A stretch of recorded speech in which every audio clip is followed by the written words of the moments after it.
What Washington needs is adult supervision. I believe marriage is between a man and a woman. I am not in favor of gay marriage.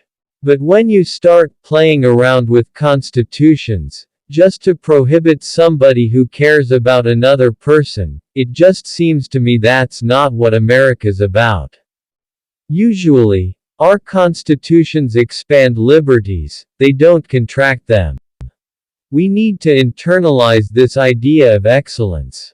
Not many folks spend a lot of time trying to be excellent. I think when you spread the wealth around, it's good for everybody. Even when folks are hitting you over the head, you can't stop marching. Even when they're turning the hoses on you, you can't stop. It's time to fundamentally change the way that we do business in Washington.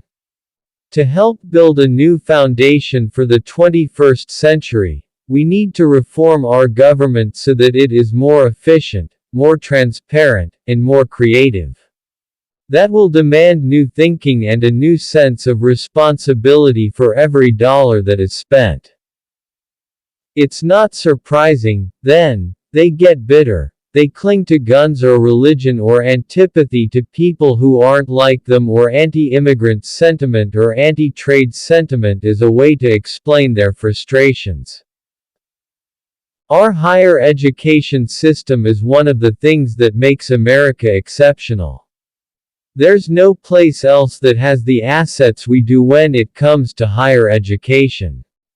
People from all over the world aspire to come here and study here. And that is a good thing. In the end, that's what this election is about. Do we participate in a politics of cynicism or a politics of hope? That's the good thing about being president. I can do whatever I want. I'm going to try to unite all Americans. I've got 2 daughters, 9 years old and 6 years old. I am going to teach them first of all about values and morals. But if they make a mistake, I don't want them punished with a baby.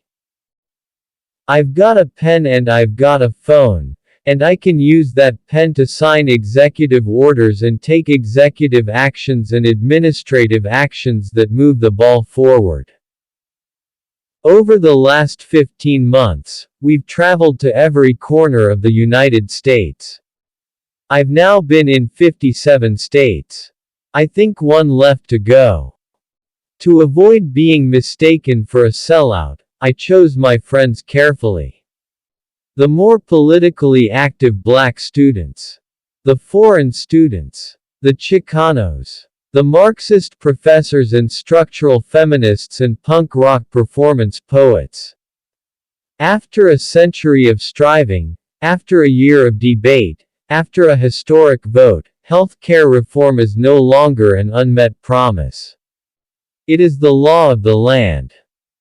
If you were successful, somebody along the line gave you some help.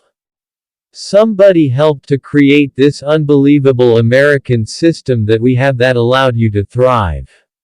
Somebody invested in roads and bridges. If you've got a business, you didn't build that. Somebody else made that happen. A mother deserves a day off to care for a sick child or sick parent without running into hardship. And you know what? A father does, too. It's time to do away with workplace policies that belong in a Mad Men episode. We need to steer clear of this poverty of ambition, where people want to drive fancy cars and wear nice clothes and live in nice apartments but don't want to work hard to accomplish these things. Everyone should try to realize their full potential.